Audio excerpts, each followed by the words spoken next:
Ouais, salut à toutes et à tous, les amis, on se retrouve pour les pronostics de NXT Great American Bash, donc qui aura lieu ce samedi. Donc le NXT Women's North American Championship sera remis en jeu entre euh, Sol Ruka et euh, Easy Dame, donc un match assez exceptionnel et c'est interrogatif. On va dire que Easy Dame a arrivé les épaules de Sol Ruka lors du dernier PL, lors d'un dernier NXT.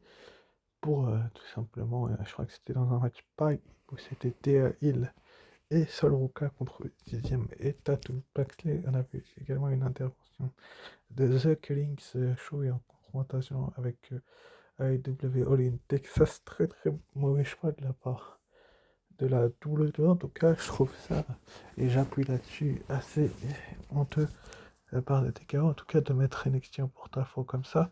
Pour moi, Sol Ruka est une bonne championne qui a le titre depuis pas hyper un petit laps de temps.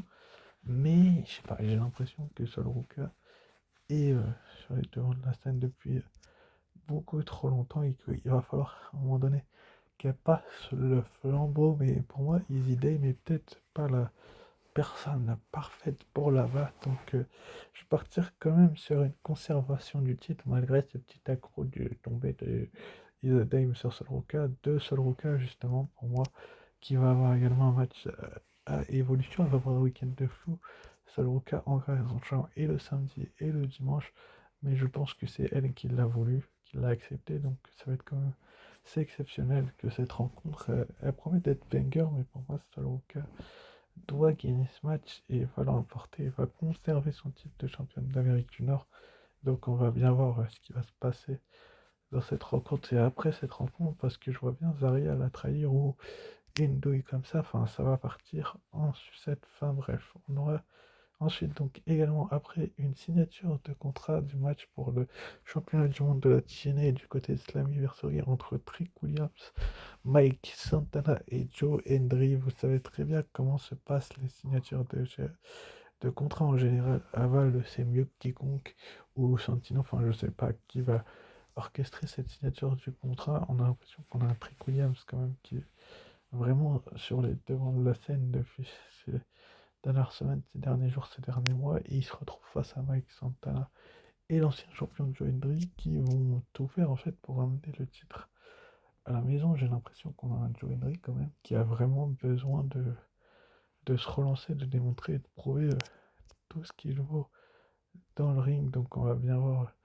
ce qui va se passer par la suite. Mais on a en général des signatures de contrats qui partent en cacahuète. Donc je vais pas vous mentir, j'ai l'impression que celle-ci n'en fera pas l'exception. Donc ça va être quelque chose de grand, de très grand. Et je pense que Trick Williams va avoir le dessus. Enfin, il y a des fortes chances que Trick Williams ait le dessus vu les alliés qu'il a et vu comment la double se lance ces derniers temps. Donc on va bien voir. Mais pour moi, Trick Williams doit avoir le dessus, doit prouver tout ce qu'il vaut ces dernières semaines, ces derniers jours. Donc on va bien voir ce qui va se passer du côté de la double jeu, mais j'ai l'impression que pour moi, Trick Williams va mettre KO et Joe Henry et Mike Santana avec l'aide de ses alliés de circonstances. Mais est-ce qu'il va gagner ce match? J'en suis pas sûr du tout. Ça peut être un match pour rien, mais on va bien voir ce qui va se passer. En tout cas, le show a lieu ce soir.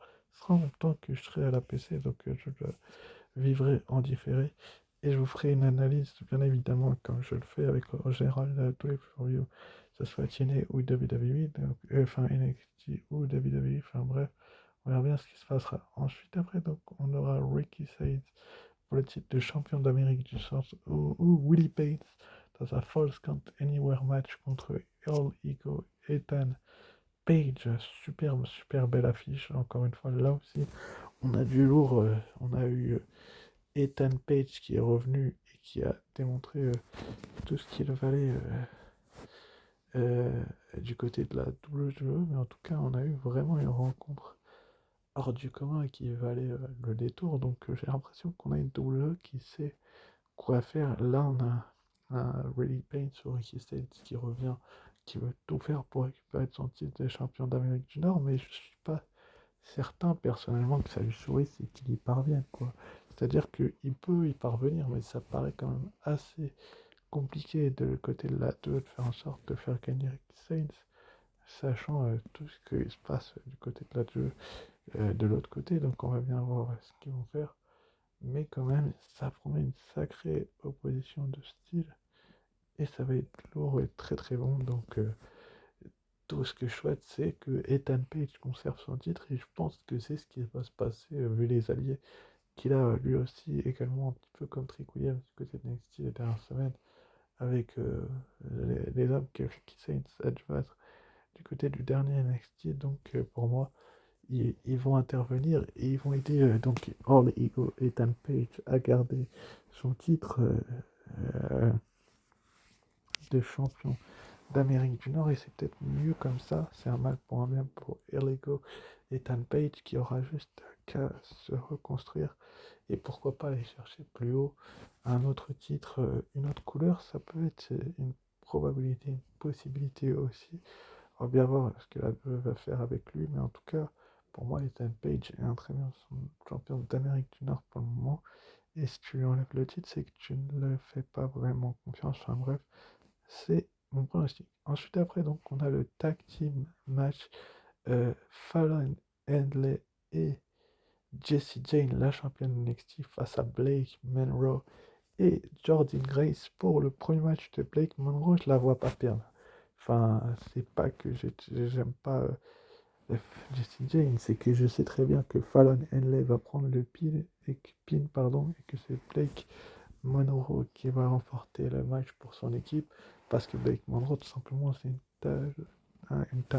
comment une catcheuse qui mérite vraiment son statut, et qui a besoin en fait de découvrir vraiment ce qu'est la douleur réellement. Donc on va dire que ce Great American Bash est le show parfait pour lancer Blake Monroe. Donc je la vois gagner Blake Monroe, et ce serait tellement exceptionnel et mérité que je serais tellement heureux de voir une victoire de Blake Monroe, qui est pour moi quelque chose qui doit se lancer et pour être dans la bataille royale. Même c'est dommage qu'elle n'ait pas été annoncée par donc elle n'y sera pas, mais en tout cas Jordynne Grace perdra peut-être au A Evolution, mais elle va gagner ce match par équipe avec son acolyte Blake Monroe. C'est pour moi quasi une certitude.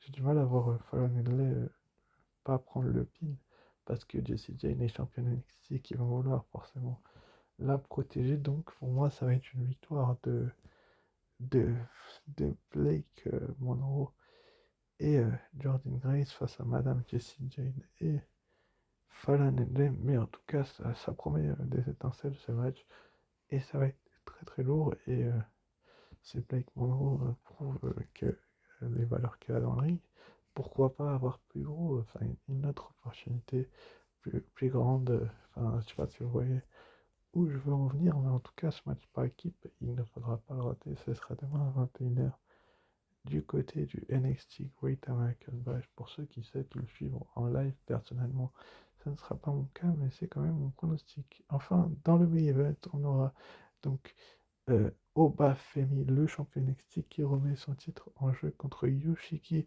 Inamura. Ça va être encore une fois exceptionnel. On a une carte quand même qui vaut le détour. Yoshiki Inamura, c'est un catcheur qui est revenu du Japon et qui va être accompagné bien évidemment de Josh Briggs, qui va se retrouver face à Obafemi. On sait très très bien que qui va remporter ce match. Enfin, personnellement, je me fais guère d'illusions quant à la performance de Yoshiki Inamura, mais on a un Obafemi qui est au sommet de son art. On a un Obafemi qui domine son sujet à NXT depuis de trop longues semaines, et c'est pas un catcheur comme Yoshiki Inamura qui va l'arrêter. Pour moi, il faut en fait un plus gros nom, un catcheur comme, je sais pas, j'espère Troy a perdu, je sais pas, mais vraiment un catcheur bien construit. Ça peut être un gros catcheur qui n'est même pas encore signé par la WWE. Enfin, ça peut être quelqu'un, mais ça sera pas Yoshiki Inamura. Yoshiki Inamura est là pour un challenger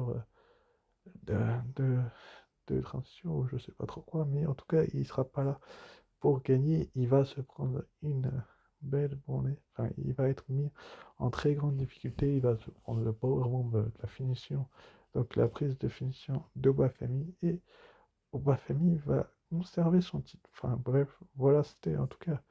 Donc mes pronostics de NXT Great American Bash. Josh Briggs lui va être mis au tapis également, bien évidemment, par Obafemi. Et c'est peut-être Darcy qui va s'en prendre à Obafemi après le match, ou un autre catcheur qui va venir le confronter. Pourquoi pas des Young Gods, Devon Evans, qui pourrait être, non, il est en rivalité, mais ça pourrait être un autre catcheur qui battra Obafemi. En tout cas, c'était votre pronostic. N'hésitez pas à liker, commenter et partager si ce n'est pas déjà fait. Sur ce, je vous dis ciao, bye, et à très vite pour une nouvelle vidéo. C'était les pronostics de NXT Great American Bash. Bye bye.